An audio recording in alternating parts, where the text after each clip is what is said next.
Welcome everyone. In this panel, we are joined with some amazing speakers who I'll be introducing shortly. But first, let's set the agenda of today's space. We are going to be talking about confidential computing and security enhancement. These are called TEEs, ZKPs, and eBPF, and they are pivotal in enhancing security, privacy, and flexibility in our decentralized cloud systems. Uh, each of different aspects of data protection, and we'll be talking about that. We have some amazing speakers with us, and let's look at the agenda of today's space. Uh, First, we'll start with introductions. I'll introduce our amazing guest speakers. Then we'll dive into their projects, learn about their mission, vision, and the unique contributions to the Web3 space. We'll then start with the panel discussion. And finally, if we have some time, we'll open the floor to some audience questions. So it's going to be a packed session with lots of insights and takeaways. So stay with us till the end and let's get started. As I can see, we have as our guests with us. We'll start with introducing Lisa. Lisa is the executive director at Secret Network, and we actually met her at Token 2049, and that's how we connected with her. So, Lisa, it's lovely to have you. Let's hear more about you and your project. Hello, hi, thank you. Happy New Year, everybody. It's great to be here. This is the first spaces that I've been on in 2025. And got such an exciting topic to talk about as well. Really, we're looking at 2025 being an incredible year for AI and agents, but what we're doing is making sure that AI and those agents are secure, that the infrastructure for launching OpenAI, or it's not really open anymore, but for launching decentralized AI is secure. So I work for Secret Network Foundation, and we are the oldest running decentralized project that uses TEEs for securing the internet, for securing the cloud infrastructure. TEEs are trusted execution environments. They're secured by hardware, and we're applying that, Secret Network is applying that to AI with a project we call Clave. And we're building the back end for all of the large AI companies out there that are building agents, that are building the ability for people to use AI. And I'll just give you my very quick dystopian nightmare that we're avoiding. We all know how Google used us as the product in the past. We used search for free. We thought we were the customer. We were not the customer. In the future, AI will use us as the product as well, while these big tech companies gather our information in the background. Let's not do that again. Let's not repeat the mistakes of the past. So Secret is providing confidential infrastructure so that we can build AI without becoming the product for these large tech companies and for the government. Hey, it's lovely to have you with us again, and we'll talk more about the project you're building. And next we have Nicholas. Nicholas is the co-founder of CES Network. So Nicholas, tell us more about CES, about yourself, and what's your plan for 2025? Well, good day, good evening to everybody out there. Good morning, whatever time it is. It's great to be here. Couldn't agree with Lisa more. I think that, my entire career, it's been all about protecting data, and data value has only increased over the past, 40 years of major technology enhancements. And that data value now means that corporations, governments have to protect their data a whole nother level. Couldn't agree with Lisa more. We don't want that data to be in the hands of big companies that make us their product. And that's what we're all about at CES. CES is a cutting edge, decentralized data infrastructure. Our mission is to absolutely reshape the way we think about how data is stored, accessed, managed across the globe. And our vision is to empower individuals and organizations by returning control of the data to the rightful owners, and not let that be in the hands of big corporations that make money off of us. Bottom line, if we take a look at what AI is going to do, not only is it going to create an extraordinary amount of additional data, but the value of that data is greater than anything. I was talking to one of the biggest media companies in the world last week, the head of digital assets. And here's a company that probably didn't think much about Web3 back 5 years ago, but today is seeing the tremendous value of Web3 and for the protection of their data, finding it absolutely essential where centralized storage to them is a risky proposition. Web3 can provide that decentralized, more secure approach. And as we think about how, these decentralized systems work, you have to have an infrastructure that facilitates the ability to build DPIN or DApp solutions and really benefit from the entire infrastructure.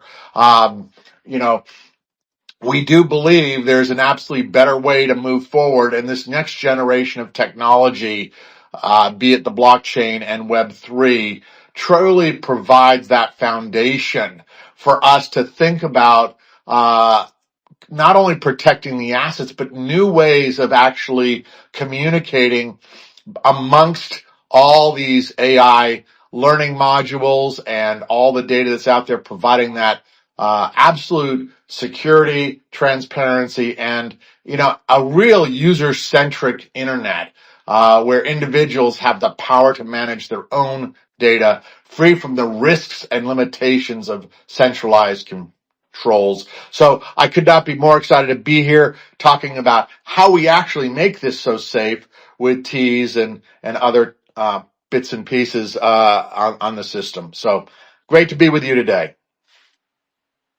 I'm very excited to have you, Nicholas. And rightfully said, you guys are doing wonderful with turning control of data to the rightful owners. And slowly but we'll get there where the decentralized data and the control of data will be so important to enterprises and the users. So excited to have you. Next, we have Mike. Mike is the head of R&D department at Fluence. So Mike, let's hear from you and welcome to the space. And also excited to know more about your project. Hi guys, can you hear me? Yes, perfectly loud and clear. Oh, great, thanks. So first of all, thank you for having me today. So I'm Mike, as already said, I'm working as a head of R&D department at Fluence Labs. And at Fluence Labs, we are building the PIN solution. So we are really building truly decentralized, provable, accessible cloud that could be used just kind of drop-in solution for Amazon cloud instead of Amazon. And so we are using decent technologies and some advancement in both TE and ZKP areas to make our client to use really truly decentralized platform and be sure that's resources allocated for and paid for by them as they are really allocated and they really provide results as they're expected. So hope to share our advancement today and share our vision how to use modern technologies. Yeah, that's it. Very excited to have you, Mike, and we'll get to know more about your project in the panel questions. Next up, we have the one and only KC. KC is the CTO at HELA Network. So, hi, Coaching. The mic is yours. Please tell us more about yourself and your project. Hi, guys. Thanks for the invite. So, I'm Kuching, also known as KC. I'm from HELA Labs, currently in charge of the CTO for the project. So HELA Labs basically is a layer 1 blockchain. So we focus on the decentralized secure AI model. And then also what we also do is to use the modular infrastructure to basically do a future-proof layer 1 blockchain. And one of the key differences we are very different from other blockchains is we use a stable coin as a gas fee. So in terms of the how we started was the layer 1 blockchain HELA lab was created because so our background was we are really a prop trading firms. We trade like crypto space and the also TradFi space. So in 2018, one of our co-founders basically wrote a white paper about decentralized AI security. So, during that time when we are handling a lot of tradings and the traders, one of the challenges is like, how do we multiply all these experienced trader, their knowledge, their experience into a trading algorithm or bot, then they can trade for more. One of the challenges was like, it was very difficult for the trader to actually convince them to pass on the knowledge to be algorithm, because they're afraid of that, the expert knowledge will be stolen. They cannot confirm or securely make sure that the algorithm or the AI was going to be only ownership by them. Hence, that was the challenge that we would try to solve in 2018. And fast forward today, we have launched this layer 1 blockchain called HELA. It's the aim to solve this issue by allowing us to create infrastructure to let user to actually securely upload their model into the blockchain and then control via the smart contract NFTs as a representation tokens for the ownership of the AI. So this is something that I think in the future everybody will start looking at this direction, because now the AI has developed so fast. Everybody has been seeing like there's a more new use case every day, and the data will be feeding to everywhere. Then the next thing is going to be like, so who owns this amazing AI tools? So this is what we started the company. HELA Lab started 2 years ago. It's just to make sure we focus in this area and then make a real world use case. So that's all. Pass back to you. Hey, it's lovely to have you. And we have HELA Networks or HELA Labs as the co-host for this evening. So guys, make sure you check them out. And welcome, Kerching. We'll get to the panel questions and talk more about you and about your project. So we will now be moving to the panel questions without wasting any further time. And I know these are some of the questions that our audience wants to hear. So we will be uploading this content on our YouTube channel and on our X account. So guys, make sure if you want to learn more about these technologies, so make sure you check out our YouTube, make sure you check out on X, and let's begin. Lisa, we'll start with you. So these technologies, TEEs, ZKPs, what are the ethical implications of deploying these technologies in decentralized applications? Hey, sorry, my mute button didn't work. Yeah, sorry, Siri is getting involved. She wants to talk.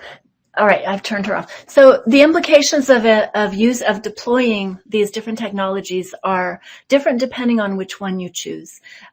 We have TEEs, which are a hardware secured technology. You have ZKP, which is zero knowledge proof, much more of, so there's different implications to which technology you choose. It has different costs, different security levels, and I don't want to get too in the weeds of everything, but I can say that TEs are the most practical for everyday use. We're living in a pre-quantum world, and while TEs are somewhat quantum resistant, if you want real quantum resistance, you have to go to a very serious encryption technology like FHE, fully homomorphic encryption.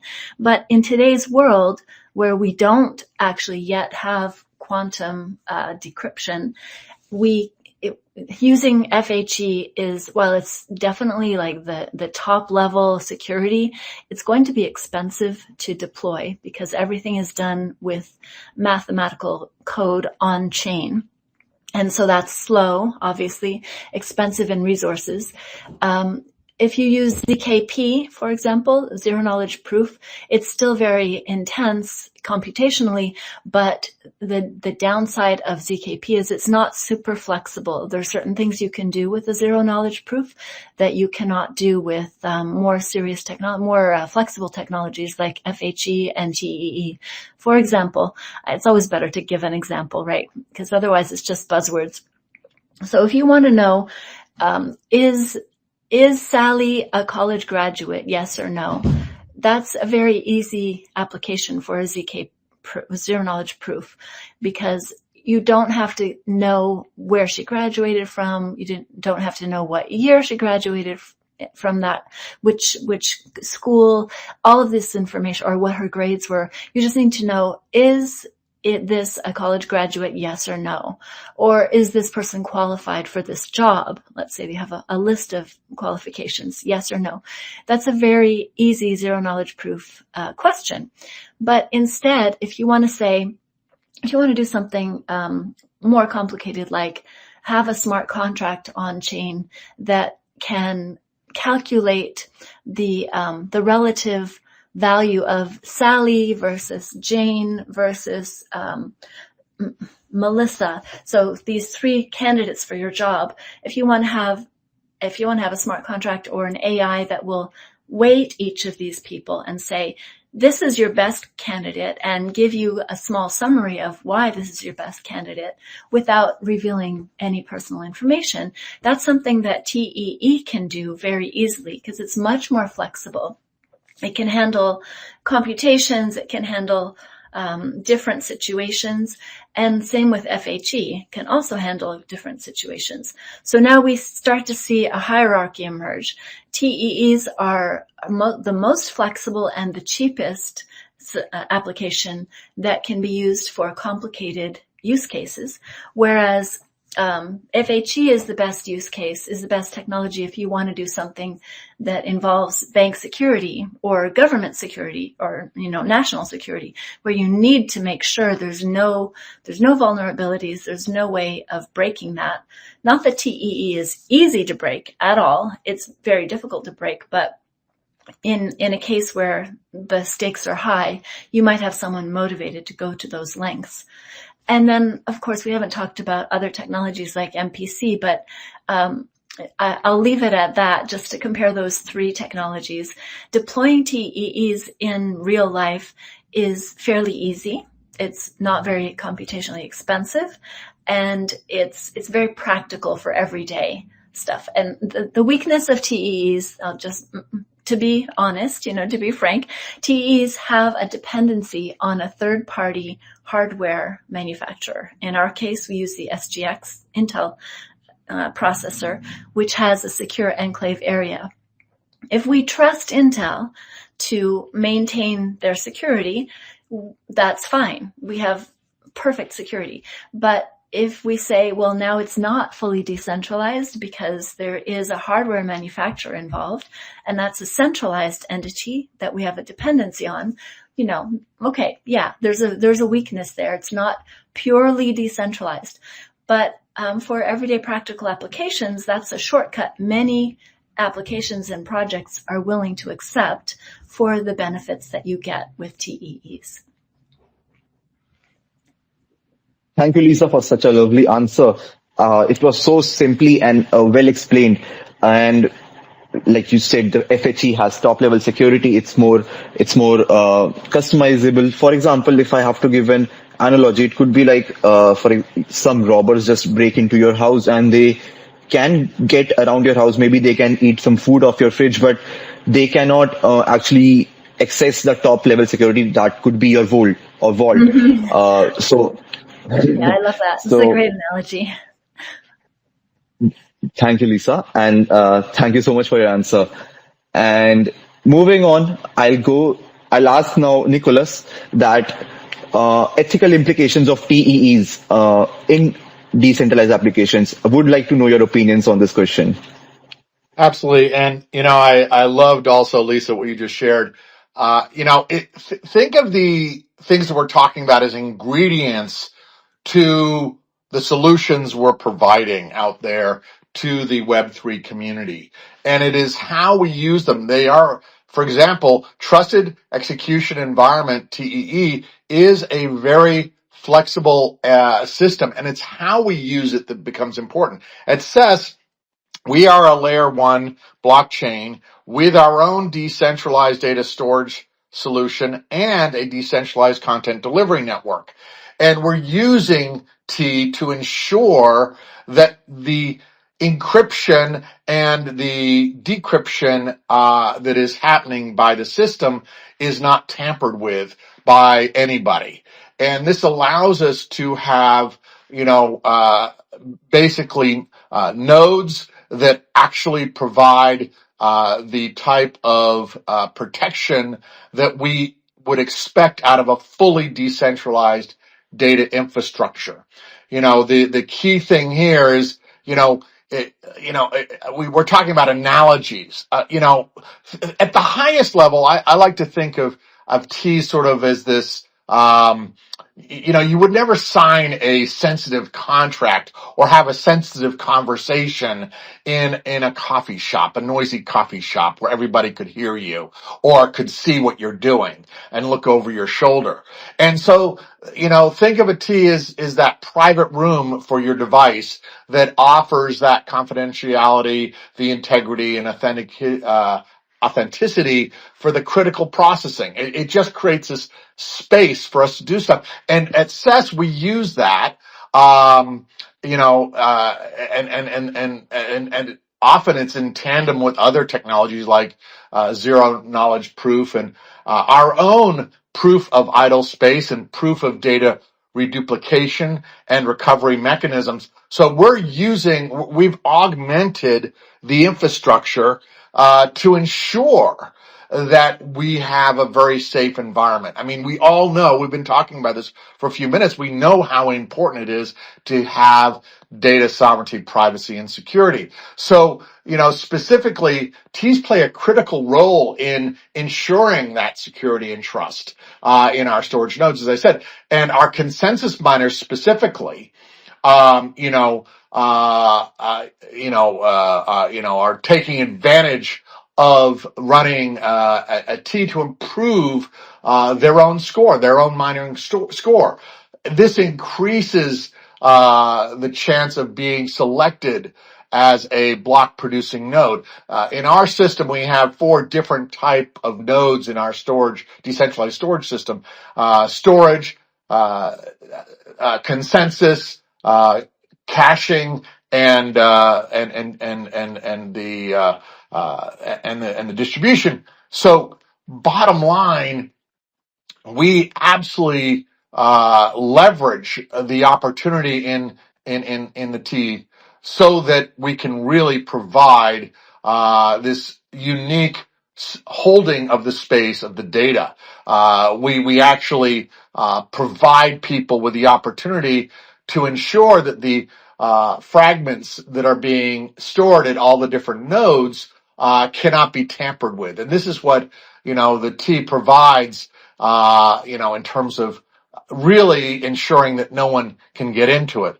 And so we have, a lot of technologies, we've been around now, building CES over the past 5.5 years. And the reason why we've taken so long is that it's a very comprehensive solution. It goes way, way, way beyond the cold storage systems that are out there today to a hot and medium type storage system. We provide our own decentralized CDN with our own blockchain, so we can provide video streaming and audio streaming. Well, those data objects have to have that privacy.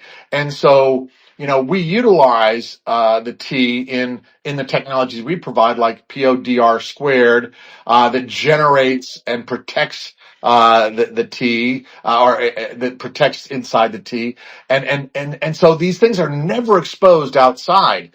And that is a huge benefit to the way the system operates. And so, even when transferring keys between Ts and different miners, a secure key exchange channel is used, ensuring end-to-end security. We want to see the fact that no one can get to it. So finally, the integrity of a T itself is guaranteed through, as I think, Lisa, you mentioned, Intel's remote process. And it by itself is good, but with the way we're using it, we then avoid some of the concerns because we are taking it to another step beyond that to ensure that it has that layered approach, creating a tamper-proof system for data management and distribution. And so by leveraging the T in this way, CES provides a secure and efficient mechanism to manage storage proofs, ensuring that the user's data remains safe and verifiable. So, there's a lot of applications out there that we can utilize this in. As you can think about, this is a massive data infrastructure. And the key here is we want Web3 to be used in the mission critical world, in the corporations and the governments. And T's provide us that opportunity to ensure that the people know that the system is in fact very secure and not people cannot tamper with it. Hi, Nicholas. Thank you for your answer. And you started this space by saying you guys are turning the control of data to the rightful owner. And by hearing you and hearing so many different security technologies that you're using, I believe what CES is doing is remarkable. So thank you once again for your lovely answer. Now I'll invite Mike to share his opinion on the question, which is, what are the ethical implications of deploying the technologies like TEE, ZKPs, eBPFs in decentralized applications? Okay, guys, let me first answer to this question from the perspective of Fluent Stack and the goals we are trying to solve. So, but for that, I need to first share a couple of words regarding what we actually do and how our high-level architecture looks like. So, Fluent is a DPIM platform where different compute providers can join and provide their hardware facility that are able to do some various compute. So basically, it's kind of servers that are located in data centers. And in Fluent, we have an on-chain layer where all these offers from different compute providers are located, and compute providers can tell how much hardware they can provide, what's our characteristics of this hardware. For example, what amount of RAM, what's frequency of RAM, what's our model of RAM of a processor, and whatever. And the goal of Fluent is to manage from one hand these offers from providers, and from the other hand deals that are created by users who want to use this hardware to do various jobs. For example, to deploy Docker containers or virtual machines. And there are three main ways or main components that are using in our stack that are using ZKP and TEE. So the first one is we call it capacity commitment protocol. This protocol is intended to prove that a particular compute provider actually provides the following hardware that is specified on the on-chain layer. So this protocol is based on ZKP and proof of work. It actually computes RandomX, and it's heavily modified RandomX that's able to unify results and submit a bunch of proofs to the on-chain layer. And ZKP is a kind of necessary technology here, because otherwise, performance of the blockchain is not enough to check all the proofs from all the servers connected to the Fluent network. And ZKP here is using to to significantly reduce risk of cheating from the provider side, and to make sure that like this hardware is actual hardware, like that's like the characteristic that are on chain is like they're real, they're the same, that's like particular hardware. The second piece of our protocol is like deal mechanism. So it's a kind of matchmaking mechanism when you can like deploy deal, like say basically to the on-chain layer that you wanna rent a server with particular like characteristics. And we are like, it's not yet here. We are like in a research stage, but we are gonna to provide ZKP proof that particular hardware was actually matched to like characteristics that came from the chain. So like we have this like matching process off chain, and it's kind of, you know, like it's a pure function, and zero knowledge proofs could be easily created. The only problem here that's specification could be changed after the proving, and that's why we want to use C for this the second part, the part of using. And the third part, so like, yeah, the second part is also prevent cheating in the network, and in my opinion, significantly reduce this like kind of, you know, like ethical impact that's system designed in such a way that a risk of cheating and trust, like risk of cheating is really neglectable, and trust between users like is really measurable. And to measure trust, there is a third thing that we are working on at Fluence is this thing is about decentralized SOA. So we are like it's also in the research stage. So like there are three things. The first one is almost ready, is almost kind of, you know, like on production, and the second, the third, they're in the third stage, and the third one is for decentralized SOA that's intended to increase trust between users and providers. And that was like concerning Fluence and concerning our like stack. And from my opinion, like outside of the PIN area, ZKP is like, so what concerns me at most, ZKP and CE is kinda a bridge between Web 2 and Web 3 worlds. And it has a lot of implications, have a lot of consequences. Like one of the most obvious consequences here is the like different and more, you know, like sophisticated approaches for authorization and authentication. And with ZKP, you can create a proof that like a particular user has something in the real world. What I mean, for example, it has like, I'm not sure, like its own house, it has a particular nationality. It's like, you know, like it's his age higher than 18, whatever, because most of this information is verified with like governmental websites, and you can create with ZKTLS proofs that a particular user like satisfies like these criteria. And in my opinion, it has a lot of pros and a lot of cons. So pros here is already set as a more sophisticated authentication methods, while cons here that's like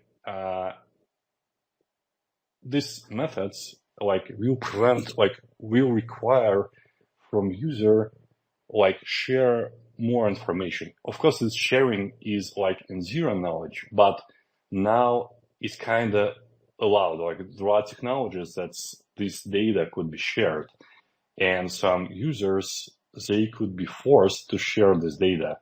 That's probably, you know, like kind of inaccessible for them. So that's probably it, like main topic. So just to have like a short outcome. So in my opinion, first, it significantly reduce risk of cheating. It like increase trust and make trust kind of measurable in decentralized networks. And also it's like one of the main outcome is like because TE and ZKP are breached between Web 2 and Web 3, it allows to like build more sophisticated authorization and authentication methods.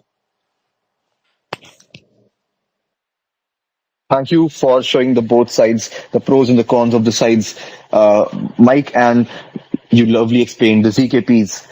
Now I'll ask Casey what are his opinion on the question about the ethical implications of deploying these technologies in decentralized applications. Over to you, Casey. Thank you, man. So thanks for everyone will have very good explanations and the difference between the TE and especially Lisa and the ZKP difference. So I think from the ethical implications point of view, it's like as we can see nowadays, long time ago when crypto started, everybody would never thought about data protection. Everything is like transparent. Everybody sees everybody's transactions.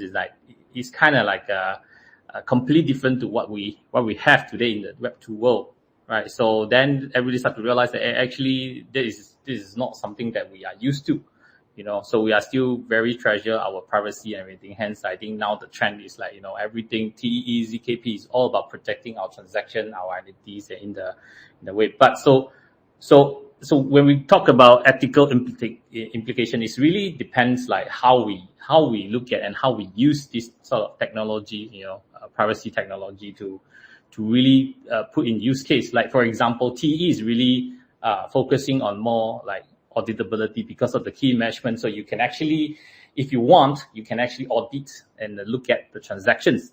This is more in line to what are we more used to the today's Web 2 space. When you, let's say for example, you're running a bank, you even though you don't want the everybody know where your money is and how you spend your money, but let's say if the government want to or someone want to check the transactions, they still need to protect it and or to verify it, is still able to have a way to do it. So I think TE do play that role, and instead for ZKP is truly difficult for them to audit the trade. So it may promote different kind of use case, but more illicit kind of use case where transaction is completely hidden and it may be misused. Right? So it really depends on how we educate and plan how we use this sort of technology. So for HELA, so we did pick a route in terms of confidentiality. I think this is the future that everybody will have an option, and you get to choose whether when you create a transaction on chain, you get to choose whether you want to encrypt these transactions or you make it public, right? So this is something that I think this in the future people will tends to be more treasure this kind of like options. They have like now is like when you do an on-chain transaction, it's basically every transaction able to be published in the eye of everyone through the scanner. But in the future, I think this is where the direction heading to. People will tend to fall back to what they are comfortable, which is in the Web 2 space. Their transaction will be somewhat protected, and yet still accountability is there, so that you can be a more mimic to a much closer to what we are comfortable with currently. So in terms of ethical implication, I think it's really down to educations, right? So especially the developers and the programmer and the future text builder, we need to know the technology, the infrastructure that we built. What are kind of tools or the infrastructure we are building for them, so that they can create more responsible, more truly real world use case kind of use case. So this is to further enhance our adoptions. We cannot just keep on building things that we don't care about the consequences, and then then it's just gonna backfire. So that's my view. Thanks. Thanks, Casey. Lovely explained, and you lovely said about the government and real use cases are the things that really do matter, and TEEs can be the way they can audit and verify those transactions. And the education is important. You rightly also said about that in this space. And that's also what we try to do with our Mizzles marketing, that we try to give out as much simple education as possible so that we can reach out to not just our native double inverted Web3 audience, but also audience from various sectors. So before we go to our second panel questions, I just want to take a quick moment to talk about Mizzle's work. At Mizzle, we are focused on making infrastructure truly decentralized and accessible. Our platform aggregates high-performance compute and storage resources from top-tier data centers. We leverage cutting-edge technologies like AI-driven DevOps, advanced cybersecurity frameworks, and Mizzle's aim is to lower barriers for developers and provide a secure, decentralized alternative to traditional cloud providers. So, I'll take the second question. I'll start the second question with you, Lisa. And the next question delves into the future of decentralized cloud security. We witness rapid advancement in technology, and it's crucial to understand the emerging trends that will shape this landscape. I would love each of you to share your insights on the future trends you foresee in the evolution of decentralized cloud security. Starting with you, Lisa. The mic is yours. Okay, thank you. So this is a really interesting question. And you might be surprised with my answer, but I actually believe this is the case. So humanity with AI has the ability to accelerate at a very increased pace. So what I believe we're facing now is that there's only 100 diseases that really kill off most of humans. And the top 30 are the ones that have like 90% of the impact. With AI, we can actually start knocking out these diseases with the state of AI today and the complexity of the human biome is impossible for a doctor or a human brain to assimilate, but AI can do this. And so what we're looking at is that we could reach nirvana in the next 10 years or so for the human race, where all of these diseases, we figure out the solutions for them. Or we could see the opposite. We could see terrible things happen with AI, where we're facing increasing deceleration, or not deceleration, but degradation of our lives if governments and tech companies are empowered to get access to all of our privacy, all of our information. And we're facing a future where there could be extinction of the human race. So to me, this is a very important question. Are we going to maintain control over our data, control over our privacy in this age where we're entering into acceleration of technology with AI? And the future looks very bright if we can adopt this decentralized secure cloud infrastructure. The future looks very dark if we're not able to embrace and adopt that. So to me, this is the most important message that can come out in this month is that we're at a crossroads. And if people can understand the implications for the future of putting security on our decentralized cloud infrastructure today. I know it doesn't sound that sexy, right? We're talking about cloud infrastructure. Most people don't really care about this, but if we don't care about it, then we're opening ourselves up for a future where everyone's going to care about it. So the important thing today is to get this, and I'm so happy that you chose this topic, Krishna, for this spaces in this month of this year, because to me it's the most critical time it's a turning point in our race's evolution. Are we going to recognize the importance of putting security on everything, on creating a world where we can be ahead of the game. We can be ahead of the potential misuses of our data and misuses of backdoors. Let's try to get everyone aware of how important it is to have, to have a secure, decentralized cloud today, rather than in 3 years looking back and saying, if only we had told people how important this was going to be back then today we would have a better world. No, let's talk about it today. Let's make sure that everyone knows this is the critical feature that will determine how good our future is. And today now is when people need to know that it's time to adopt security. It's time to adopt decentralization, not just in AI, but in everything, because AI is going to use everything. So I know that sounds extreme, but I really believe that now is the time that we need to be talking about this, and we need to get this message out. So kudos to you for choosing this topic and this time. That's what I think the future is bringing. So how can we get it out there? That's my question and challenge to all of us today. Hey, thank you, Lisa, for your lovely words towards me, and thank you so much for your answer.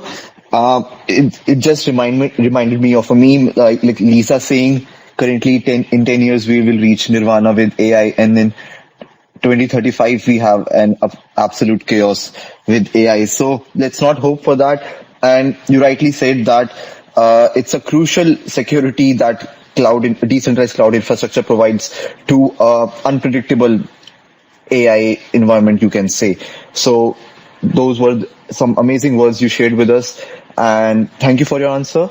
I'll ask Nicholas now the same question, that is, what future trends, do you foresee in the evolution of decentralized cloud security? Well, I agree with Lisa. This is a great question, and thanks for setting it up for me, Lisa, because my entire data career, I was at Oracle when it was 500 people. I built a company in the mid-90s that we sold to Sun that was all about protecting data. Every single time we've had a major new technology platform, guess what? Security has always been the bastard child. However, today, more than ever, I couldn't agree more with Lisa. We know that the data is much more important than it's ever been before. And with AI, it only exemplifies it. But the bottom line is we have to take control of our data. Otherwise, it will lend itself to the negative aspects of what was just shared over the past 5 minutes. We need to have the future of data and the future of decentralized clouds focused on security. And that's why this topic's so important and needs to be talked about more and more. We have to think security first. We have to think data sovereignty, privacy first. If we don't do that, decentralization will have a lot of issues. And so that's where, as I said, 5.5 years ago, we knew that the data value was increasing at CES, and we wanted to provide that decentralized cloud infrastructure or a decentralized data infrastructure to ensure that happened. And so let's talk about some specifics here. We've talked at a high level. There is going to be widespread adoption of decentralized architectures out there. Decentralized cloud infrastructures like CES are becoming more attractive to the alternative traditional centralized systems because they are offering this level of security. By distributing the data across multiple nodes, we're eliminating the single point of failure inherent to a centralized system. This makes decentralized infrastructures more resilient to attacks and outages, ensuring greater security and reliability. This is the heartbeat of our opportunity there that we're all talking about today. Advanced cryptographic, can't even speak this morning. Cryptography, is really set to enhance security.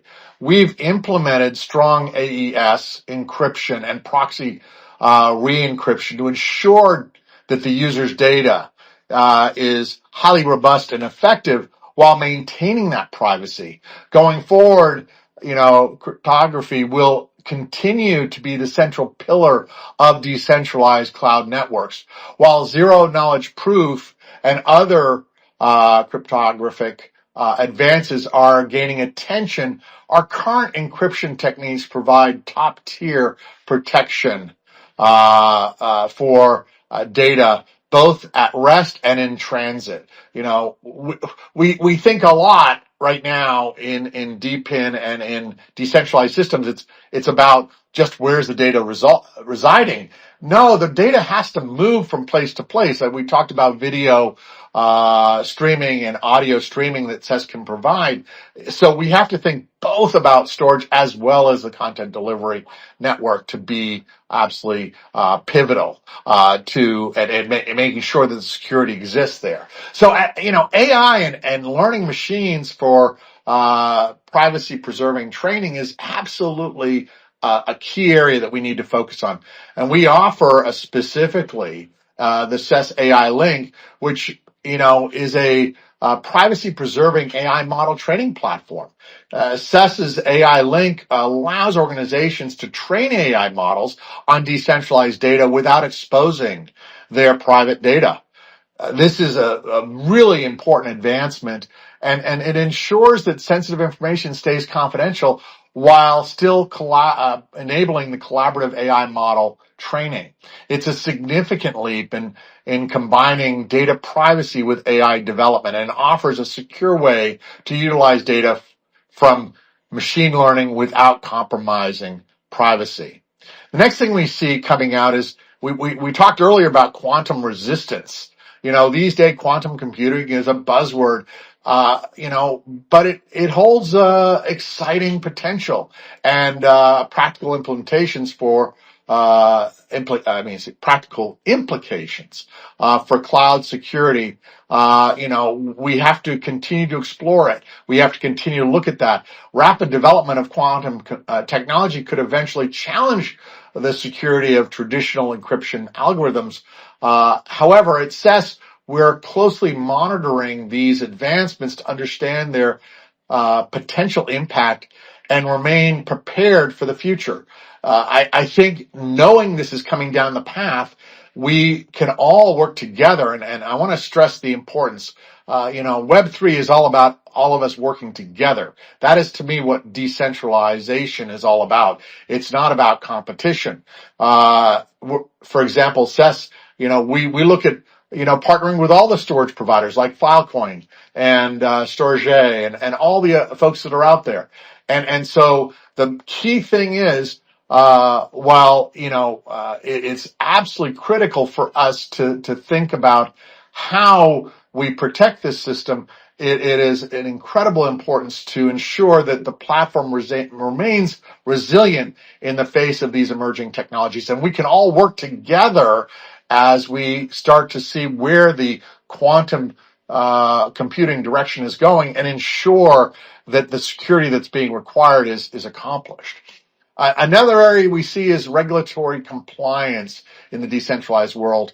SES actually, I don't know if many of you know the IEEE standard. It's the oldest technology standard, global standard in the world, and we actually are part of the IEEE decentralized data infrastructure, data storage group at IEEE. And so for any of you that are out there working in decentralized storage or DPIN, we invite you to check out IEEE and join our group to ensure that as we move into a more regulatory system, that the compliance is there. As global data privacy regulations like GDPR become more stringent, decentralized systems must adopt while staying true to the core values of data sovereignty. One of the key features that SES offers in terms of regulatory compliance is location-based storage. We actually make it so that the nodes can be geographically constrained. So if the U.S. government wants to use SES for storage as an example, or SES as the data infrastructure of choice, we can ensure that all storage nodes and all nodes in the system are within the U.S. territory. Same thing for other countries throughout the world. So these are the types of things that we allow users to choose where the data is stored and ensure compliance. I think it's going to be very important for us to recognize there's this balancing act, and we at SES have spent a lot of time with governments like UAE and the U.S. government specifically to ensure that as Web3 and the blockchain is being used, it's being used in a way that balances the security and everything we're talking about today with regulation, and most importantly, giving the control of the data, back to the user, as we've talked about. So in conclusion, the future of decentralized cloud security will focus on enhancing privacy through advanced cryptography, leveraging AI for private preserving data utilization, and ensuring compliance with evolving regulations. At CES, we've laid a strong foundation for AES encryption and proxy re-encryption, and as I mentioned earlier, and we continue to innovate with solutions like multi-format data rights confirmation to track the original creator of a file, ensuring that data ownership and data value stay within the network. Our other commitment is to provide a secure, resilient, and user-controlled platform remains the core of our mission. As we move forward, we've dedicated to ensuring that CES leads the way in decentralized security, privacy, and overall decentralized data infrastructure. Thank you for a lovely answer, Nicholas. And rightfully said, the Web3 definitely believes in collaboration over competition, and we are proudly partnered with CES Network as well. Thanks again for your answer. Next, I'll go over Mike. Mike, I'll pass you the mic and ask you the same question. What future trends do you foresee in the evolution of decentralized cloud security? Yeah, like there are a lot of topics have been already mentioned by Lisa and Nicholas.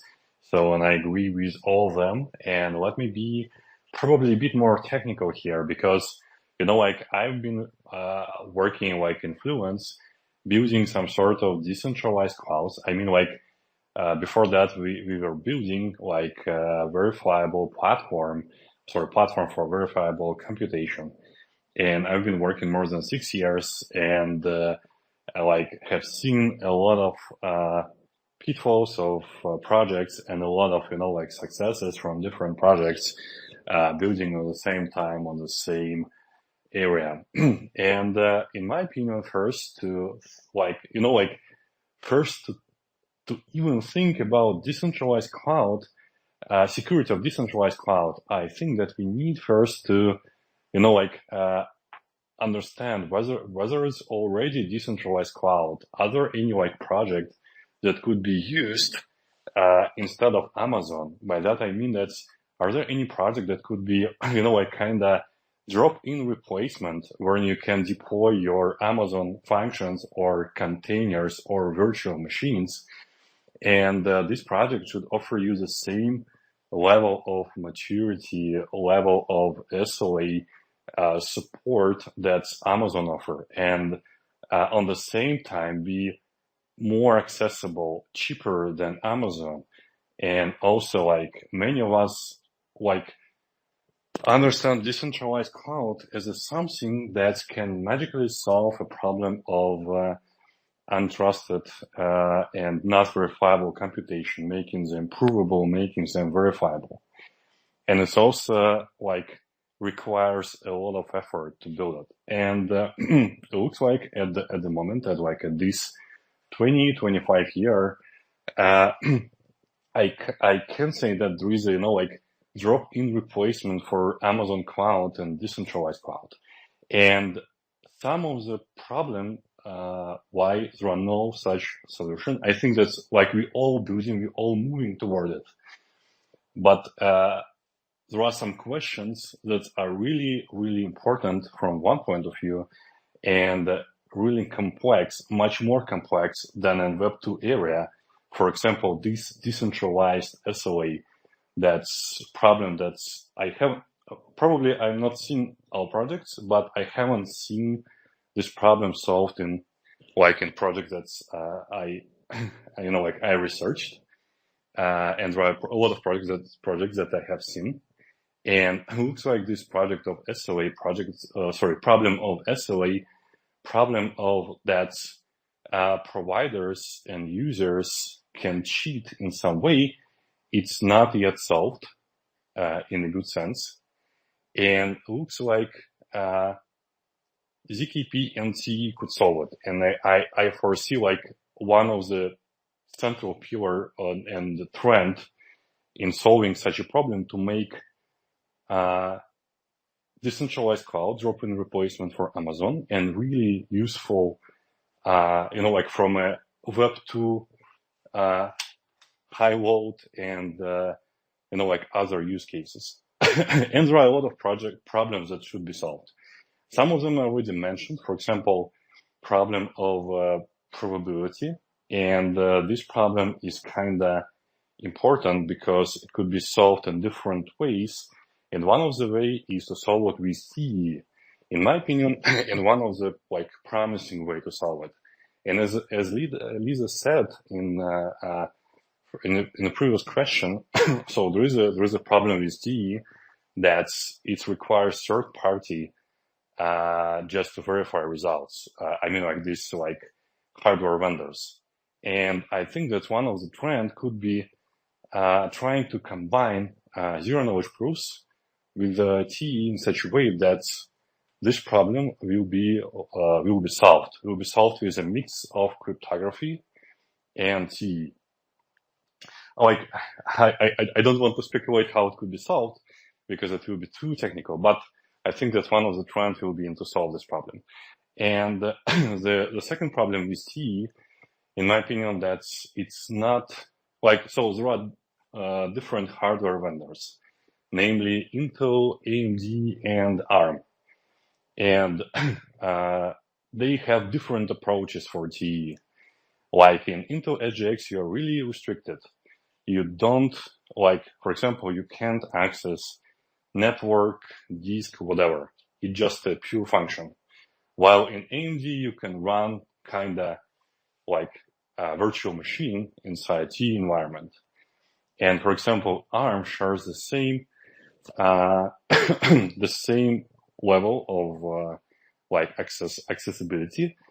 But in my opinion, ARM has a better architecture because it's like based on realms, and realms are, like they lies not behind hypervisor, and they provide you much more decent level of security, meaning that there are much less level of accessibility from the user perspective, from the owner of this hardware perspective.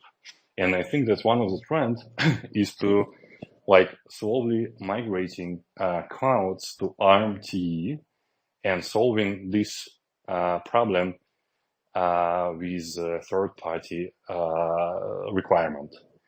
And I personally believe 6 years ago that problem of probability and problem that you can run arbitrary computation, prove that result is correct, will be solved with the hardware, and I think it's finally will be solved. And regarding ZKP, I also want to share something.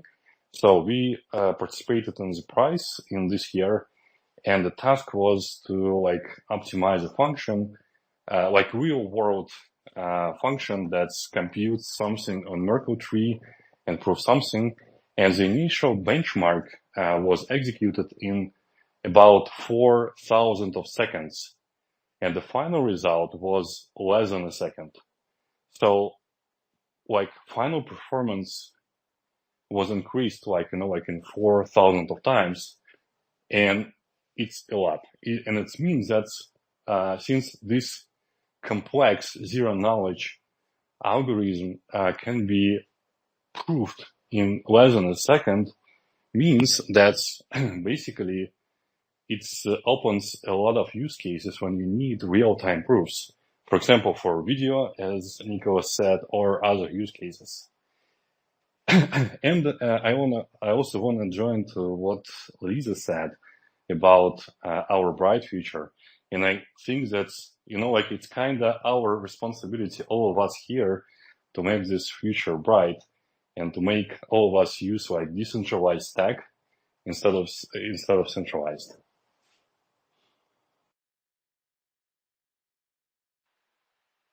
Thank you for your answer, Coach. Thank you for your answer, Mike. And it's evident that the evolution of the decentralized cloud security will be shaped by a combination of technological and regulatory developments. Someone recently commented something about you, Mike. I'll just quickly read the question.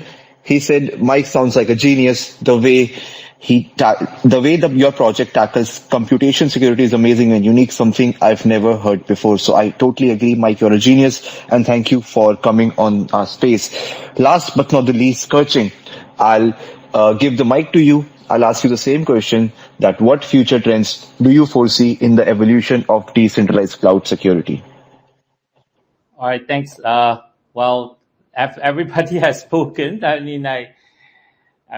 All the great speaker has. I think we have all agreed, like what have Lisa said, Nicholas said, even Mike mentioned. In terms of from Lisa point of view, like AI is definitely the future trends, where I also agree on the securities and we are at a turning point where how we gonna look more seriously to have this AI decentralized cloud preparations for our future. So I share a lot more of the same view of Lisa. I think in the future, definitely AI is gonna be it's going to be a different level to what we have, the non-stop evolutions then to the place that we will rely on AI to help us to protect the securities.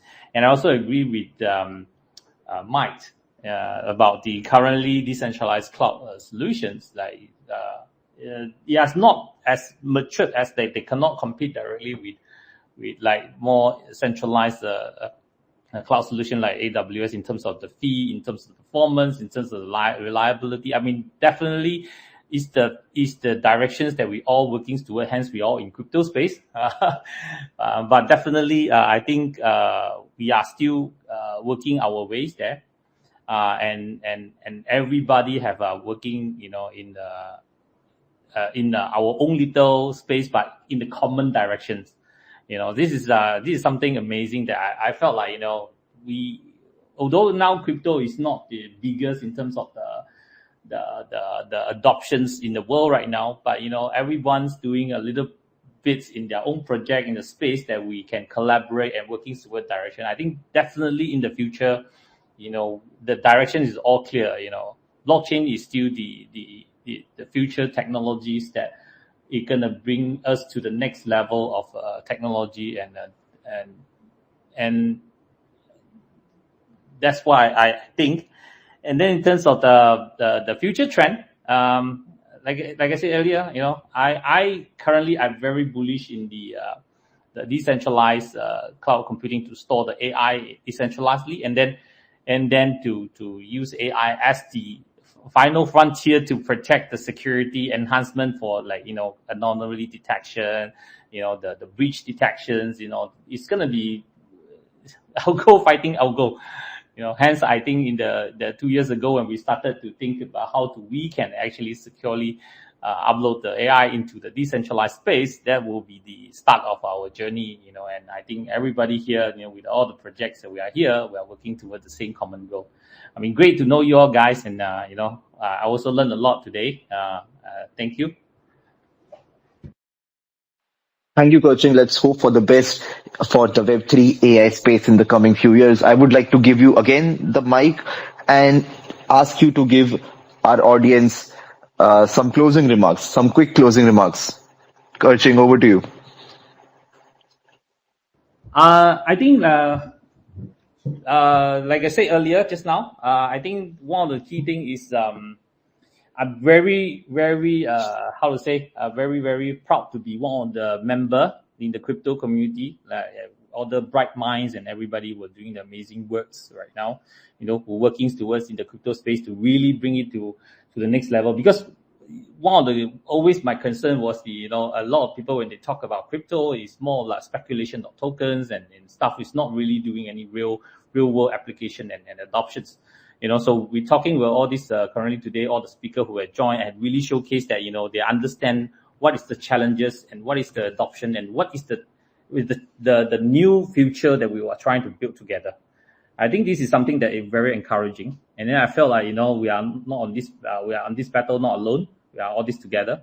And then I hope that after this space today, we can all the team, all the speaker, we can connect and try to see how we collaborate each other, to make a better output. Thank you. Thank you for coming to our space, Casey. It was lovely hosting you. Lisa, any closing remarks for our lovely audience? I'm just excited to know these projects now. And I guess my closing remarks are that we started this movement called DCC, Decentralized Confidential Computing, which is very much in the vein of everyone who's listening here and all of the speakers, amazing speakers today. So Masari is about to do a report in Q1 on the DCC space. I would love to hear more because I'm coordinating the report with Masari. So if you have a project that you think fits into the confidential computing space, please reach out to me. If I'm not connected with you, just post a reply on my x.com. I'm Lisa is Loud on X, and let me know so that I can make sure that Masari is aware of your company's and your project's role in decentralized confidential computing, because we all need, as you guys all said, all the other speakers said, we all need to be working together on making this space important and critical for the future. So thank you for having me. It was really, really fun. Thank you for being here, Lisa. It was fun hosting you as well. Nicholas, would love to know some closing remarks from you and from Team CES to our lovely listeners. I cannot echo what's been said already. I mean, this has been amazing. I think we are really giving security at the forefront, which is so needed. And as we push the boundaries of decentralized clouds computing, the security being at the front is absolutely critical. I'm going to invite everyone to explore CES, that's CESS, and you can go to our website, CESS.network. We have our white paper up there, lots of information, and then all of our documentation can be found at doc.cess.network. And of course, join our community, join everyone's community. We're all working together here. Follow us on Twitter, join our Discord. Let's all work together here. I look forward to following up with the speakers and anyone that's on this call. So here's to making Web3 extremely secure and, most importantly, really the next generation technology that we all need. Let's make Web3 great again. Thank you for coming to the space, Nicholas. And yes, guys, join our community so that you know what real projects are doing day to day and what we are providing to the Web3 space. Thank you for coming to the space, Nicholas. Mike, any last words would you like to give to our lovely listeners who have been there with us for over an hour now? So, Mike, we'll close with you. So thank you. So guys, I really appreciate that you invited us, and I really appreciate to be in a company of such decent people building decentralized application. And I would like to see more projects on decentralized and deepening area, more ideas, more Twitter spaces like that, more discussion of different research, legal, ethical problems, and so on and so forth. And let's build our decentralized future together. Hey, it's lovely to have you with us, Mike, and thank you for joining our space. So guys, make sure you follow our co-hosts for this evening, Secret Network and HELA Network, along with other lovely projects. We have CES, we have Fluence, and of course, HELA and Secret and Mizzle. So before we wrap up, I just want to thank our lovely speakers for taking time out of their busy day, and our lovely audience for sticking around with us so long and hearing our insights. So thank you, Lisa. Thank you, Nicholas, Mike, and Kerching for coming to the space. And guys, if you like today's space, make sure you check out Mizzle. We do Twitter spaces like this every Friday. at 3 p.m. UTC. So you don't want to miss out on that. So if you found today's session valuable, it will be lovely if you can share it with your community, and let's keep the conversation going and help to grow this Web3 space together. So thank you once again, guys, for listening to this space. I'm Krishna, your host, signing out, and bye-bye. Cheers.